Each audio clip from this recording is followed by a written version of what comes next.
instead of the term, how can we love ourselves more, I'd like to ask, how can we accept ourselves more?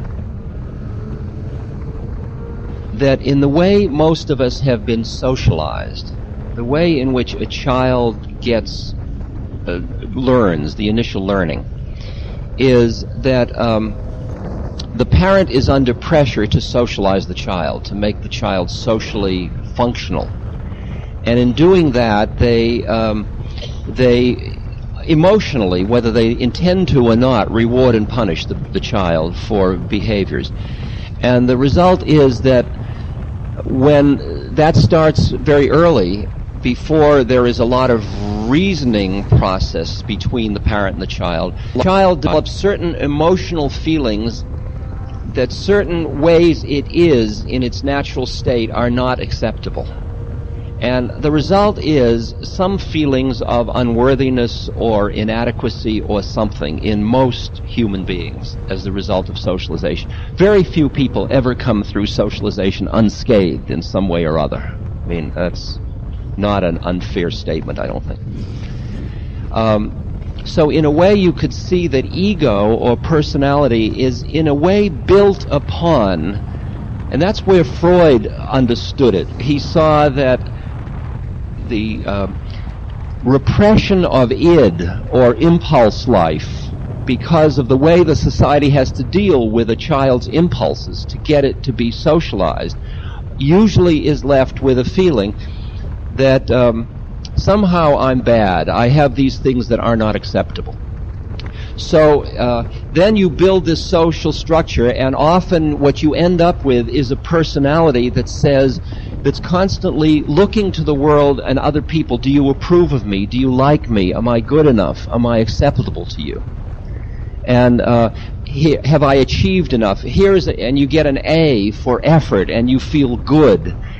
And if you don't get the A, it's not like you feel nothing, you feel bad.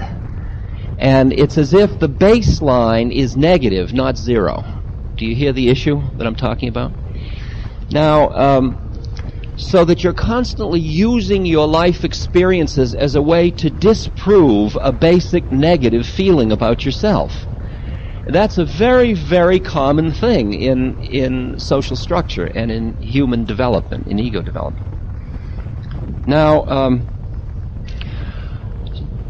so many psychological systems, like Freud's system, for example, works primarily with negative going to zero. That's the domain that you work with.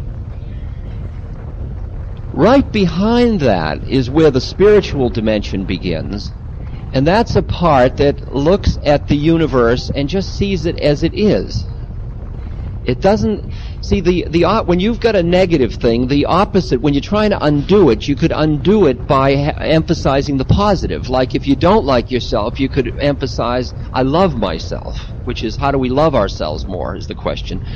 Or we could say, let's go behind love and hate and find a place where we merely acknowledge ourselves, where we just allow our humanity. And we hear that there is negativity in us, and there is inadequacy, and we allow ourselves. And the word that I have come up with, that I'm finding most comfortable to work with, is the word appreciation. That we come to just appreciate what is.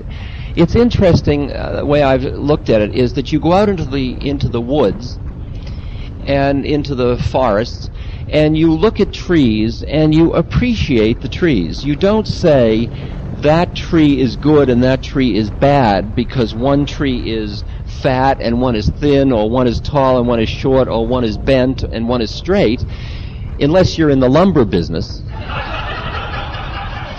For the most part, you just look at the trees and you appreciate them the way they are. They are what they are, and you can appreciate them. But the minute you get near humans, it's interesting that you immediately go into a judging mode.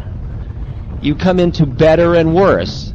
And you do that out of your own insecurity. You do that out of your own need constantly to be reassuring yourself. So you're saying that person is got more hair than I do, or that person is see, that's the one I picked. So I wonder why. That, or you go into You find dimensions constantly judging and equating. Am I as good as? Am I equal to? Am I as good a mother? Am I as beautiful a woman? Am I as effective a worker? Am I whatever it is, whatever dimension? And you get caught in constantly living in a judging realm. And if you start to practice seeing people as trees, I don't mean in the in the sense of just appreciating what they are, including yourself.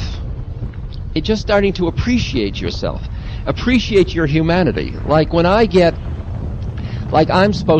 Ram Dass, and I've worked on myself, and I'm supposed to be equanimous, loving, present, clear, compassionate, accepting. Oftentimes, I get tired, I'm angry, I'm petulant, I'm closed down. Now, for a long time, I get into those states, and I would feel really embarrassed, because that isn't who Ram Dass is supposed to be. So I would appear like I was warm, charming, equanimous, compassionate, and there was deviousness and deception involved. And then I realized that's bad business, because that cuts us off from each other. And I had to risk my truth.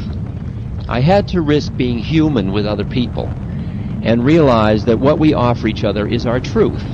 And our truth includes all of our stuff. And the first thing I had to do was accept my own truth. I had to allow myself to be a human being. And I think that I was very helped by my spook friend Emmanuel, who my disembodied friend, who, when I said to him, Emmanuel, what am I doing on Earth? He said, why don't you try, you're on Earth, why don't you try taking the curriculum? Why don't you try being human? And I had always assumed the way to God was to deny your humanity and embrace your divinity. And then I realized that the way to truth might be through acknowledging the fullness of where I found myself to be, which was my humanity and my divinity. And not wallow in it, but acknowledge it. And not reverence it or judge it. Just appreciate it. Just allow it. Allow my humanity. So I have gotten to the point now where I am what I am much more, and some people like it and some people don't like it. And if they like it, that's their problem. And if they don't like it, that's their problem. I don't take it all on myself. And, well, it's a slow process. It's a slow process. Now, what I found was that as I started to allow myself to be human more, just allowed what I am, things changed much faster in me. I mean, things fell away more quickly. It was as if I was locked into a model which was based on that negativity, that dislike of myself. And once I just allowed that I am human with all the foibles, things started to flow, and I could feel change occurring in myself. And then I would start to experience my own beauty. And it frightened me, because it was so dissonant and discrepant from the model that I had cultivated of myself over the years, that I had to do good in order to be beautiful. And the idea that I just am, that what is, when you look at a tree or a rock or a river, it is in its own way beautiful. I've begun to expand my awareness to be able to look at the universe as it is and see what is called the horrible beauty of it. The horrible beauty of it. There's horror and beauty in all of it, because there's decay in all of it. I mean, we're all decaying. I look at my hand and it's decaying. And it's beautiful and horrible at the same moment. And I just live with that. And with that, I start to see the beauty in it. So we're talking about appreciating what is. Not loving yourself as opposed to not liking yourself, but allowing yourself. And as you allow, it changes.